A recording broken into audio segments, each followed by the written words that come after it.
So the first step is to get organized and line your pan, and then preheat your oven. I've got a 1/4 cup of flour, a 1/4 cup of water, an egg. I've got some butter, and I've got cardamom powder. The recipe details are in the description box below. So I added the butter, 2 tablespoons of it, and the water into a pan. And then I just let everything kind of cook and added the flour once my mixture was boiling and my cardamom powder, and I gave it a good stir.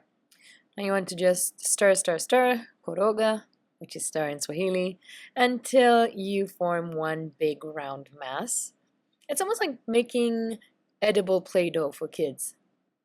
Similar concept. Now once your mass comes together like so, you want to then take it out of your pan and add it to your mixer. I highly recommend using a mixer.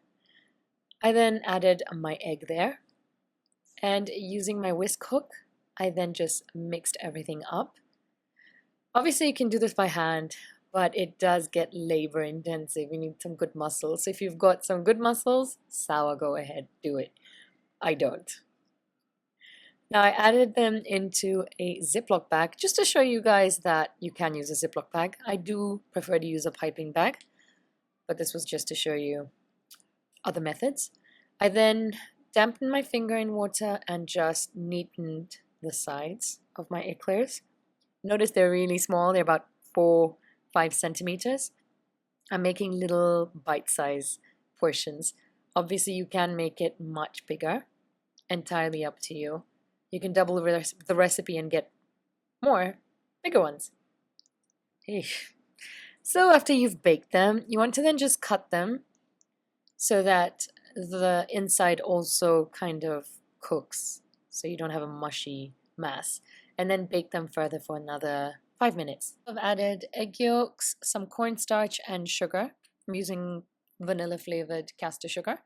I've got a damp cloth that my bowl is sitting on top of so it stays put, it doesn't move around when you're trying to whisk it. I do suggest you use a bigger whisk, makes things a lot easier. So I switch the whisk, and you just want to mix it until your mixture gets lighter in color. It's going to go from yellowish to like an off-white. I boiled some milk, so I'm adding hot milk. Now you want to add a little at a time. Don't be lazy and just dump the whole thing. You'll end up with scrambled eggs, not very tasty.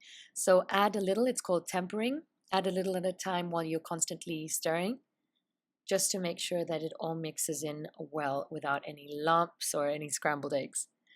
I then switched back into a pan, and over medium flame you want to cook this. As it cooks, it's going to thicken up. So keep the heat on medium and just keep stirring constantly. Don't leave it, otherwise it will form lumps. So you just want to mix.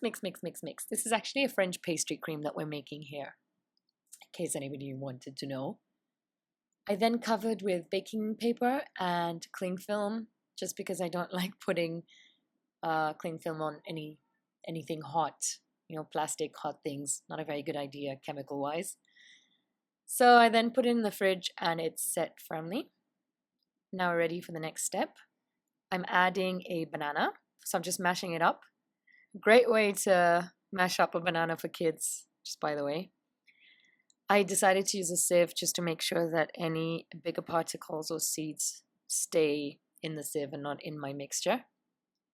I am making a banana cream, so if you're not a banana fan, feel free to just omit that step. You don't have to do it. So again, I'm using a Ziploc bag. I've just put it in a glass for support. Makes filling your Ziploc bag or even icing bag a lot easier. So snip off the end like so, and then you want to just fill your eclair casings with this cream filling. Very delicious. So before we're done, some chocolate. I've melted the chocolate, and I'm then going to add a little coconut oil just to loosen things up a bit and add some good flavor.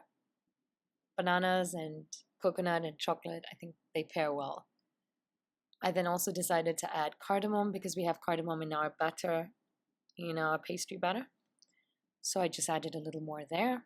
gave it a good stir, and I put it in another Ziploc bag and then just cut the tip off, and I'm just roughly, they almost look like I'm trying to make hot dogs. I don't even know why. I think I was just too sleepy on this day. But yeah, so you just want to add the chocolate on top and then let them cool down and serve. These are really good. I did give my husband 5 and he looked at me because they're so miniature. He wasn't too thrilled about how small they were. But they're very tasty. I hope you enjoyed this tutorial. Don't forget to hit subscribe and do hit the bell icon if you haven't already so you get notified when a new tutorial comes out. You don't want to miss them. At least I think you don't want to miss them.